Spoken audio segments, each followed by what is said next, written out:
Okay, let's dive into this. Welcome back, everyone. Today, we're tackling RTOS fundamentals, specifically looking at mastering FreeRTOS and real-time determinism. We are moving way past the basics today to explore how the real-time operating system acts as the absolute unsung hero of modern embedded architecture. Let's get right into it. So I want you to think about this.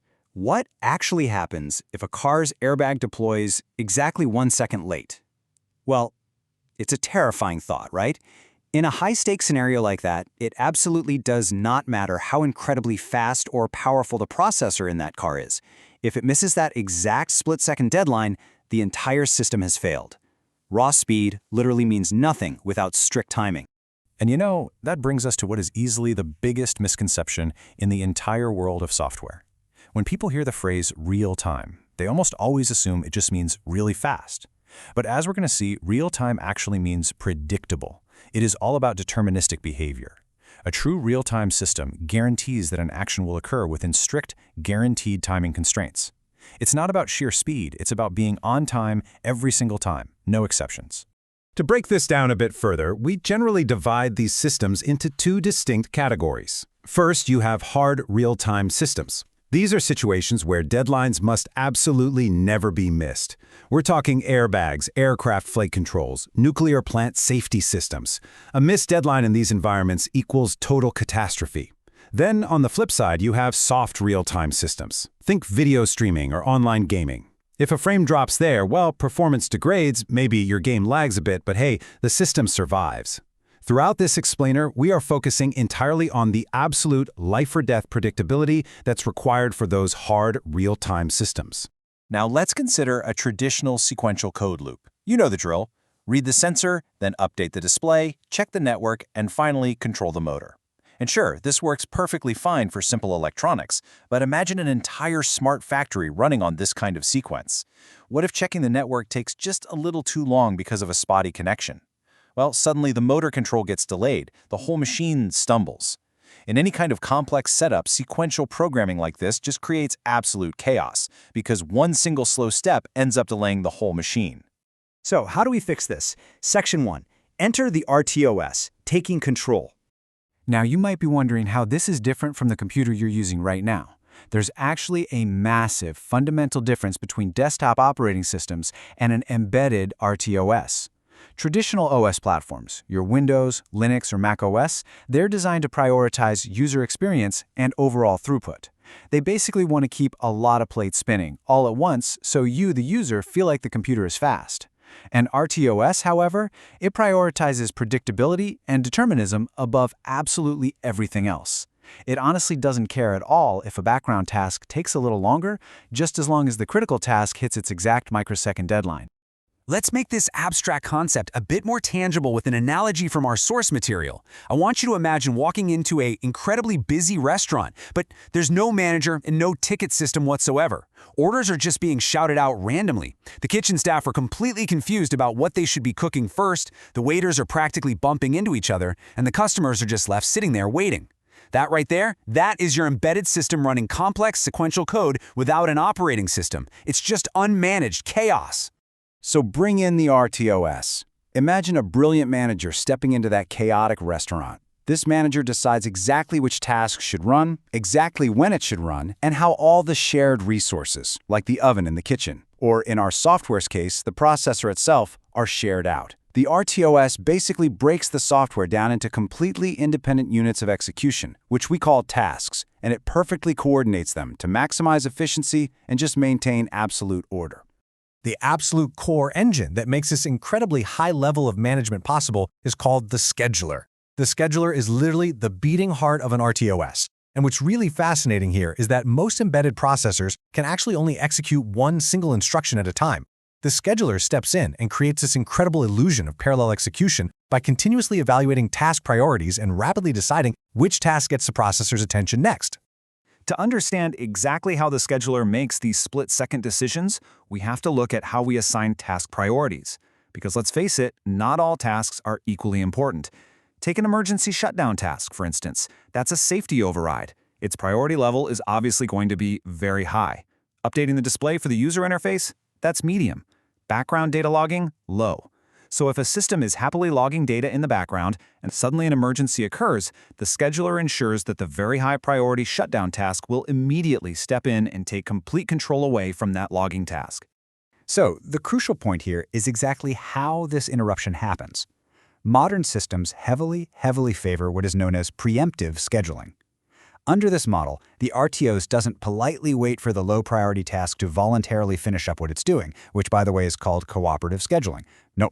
Instead, the exact microsecond a high-priority task becomes ready, the RTOS preempts or immediately pauses the lower-priority task and literally forces it to step aside. This is what ensures absolute immediate responsiveness. Now, this incredibly rapid changeover is called a context switch, and it operates in a rapid-fire three-step dance. First, the RTOS saves the exact state of the currently running task. It basically takes a perfect snapshot of where it was.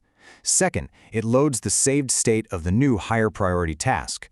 And third, it resumes execution of that new task. The processor physically alternates between these tasks so unbelievably quickly that to anyone looking from the outside, it looks like everything is running seamlessly at the exact same time. Okay, let's move along to Section 2 and see how this builds. Core RTOS components explained, the tools of the trade. First up in our toolkit, we have queues. Because all these tasks operate as completely independent units, they need a safe, reliable way to talk to each other without corrupting any data. Queues step in to provide a safe, highly structured pipeline for tasks to exchange information. For example, a sensor task can just continually push new data readings into a queue, and then a display task can safely pull those readings out whenever it's ready. This vastly improves the modularity of your code. Next up are semaphores. I want you to think of semaphores literally like traffic lights for your software resources. Imagine you have multiple tasks that all need to use the exact same wireless communication port. If they all try to transmit at once, it's a digital car crash.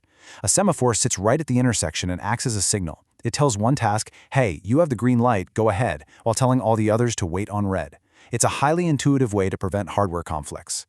Now, what's really interesting here is how we protect the actual data itself. We do that using mutexes, which is short for mutual exclusion. So while semaphores are like traffic lights for signaling, a mutex is more like a strict lock and key for a shared resource. It ensures that only one single task can access a shared piece of memory at any given time. This acts as an absolute bulletproof safeguard against data corruption in these embedded environments. And finally, to round out the core components, we have software timers. An RTS will typically provide these built-in software timers to dramatically simplify any time-based actions you need. Whether you're looking for a delayed action, a periodic operation that has to execute exactly on schedule, or even a watchdog function to reset the entire system if something freezes up, these timers handle the whole shebang elegantly. Section 3, FreeRTOS in the real world. Let's look at some practical applications.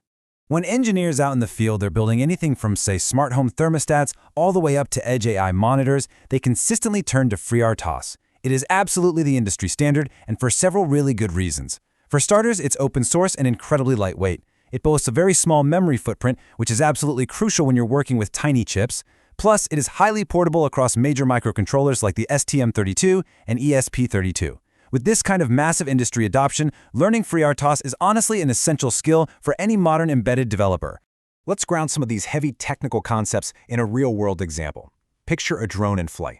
You've got flight stabilization working to keep it steady, GPS navigation tracking exactly where it is, radio communication constantly talking to the pilot, and battery monitoring to make sure it doesn't suddenly just drop out of the sky. Every single one of these complex functions is operating completely independently. But FreeRTOS sits right there in the middle, beautifully coordinating all of them so they work together perfectly without missing a single critical deadline. Section 4. Common beginner mistakes. Let's talk about the pitfalls you definitely want to avoid. All right, here are the top RTOS mistakes you absolutely need to steer clear of. Number 1, and we talked about this right at the start, is thinking an RTOS magically means faster overall performance. It doesn't. Remember, it means predictability. Second pitfall is creating way too many tasks. Every single task consumes precious resources, so keep it lean. Third is ignoring or just poorly assigning your task priorities. If you accidentally make your display update a higher priority than your emergency shutdown, yeah, that's a disaster waiting to happen. And finally, sharing resources without synchronization. Please always use your mutexes and semaphores. Let's zoom out for a second and look at the bigger picture. When you implement an RTOS, you aren't just writing basic code for a single microcontroller anymore. You are literally connecting the dots of modern technology. Think about the flow. Data comes in from sensors, moves into your precisely managed RTOS tasks and communication pipelines, which then allows the entire system to make split-second, real-time decisions. And that exact flow is what scales all the way up into massive industrial platforms and complex autonomous systems. The immense value of RTOS technology is just undeniable. Which brings us to a pretty massive, provocative thought to end on. As all of our embedded devices become increasingly intelligent and honestly deeply connected to every single aspect of our lives, what happens to our world if even one critical system loses its predictability? It's a heavy question for sure, but it perfectly highlights the profound responsibility you carry as an embedded software developer. Predictability really is everything. Keep pondering that one because it perfectly sets the stage for our upcoming explainer, where we are going to dive straight into the absolute heartbeat of these systems: interrupts. Thanks so much for learning with me today, and I'll catch you in the next one.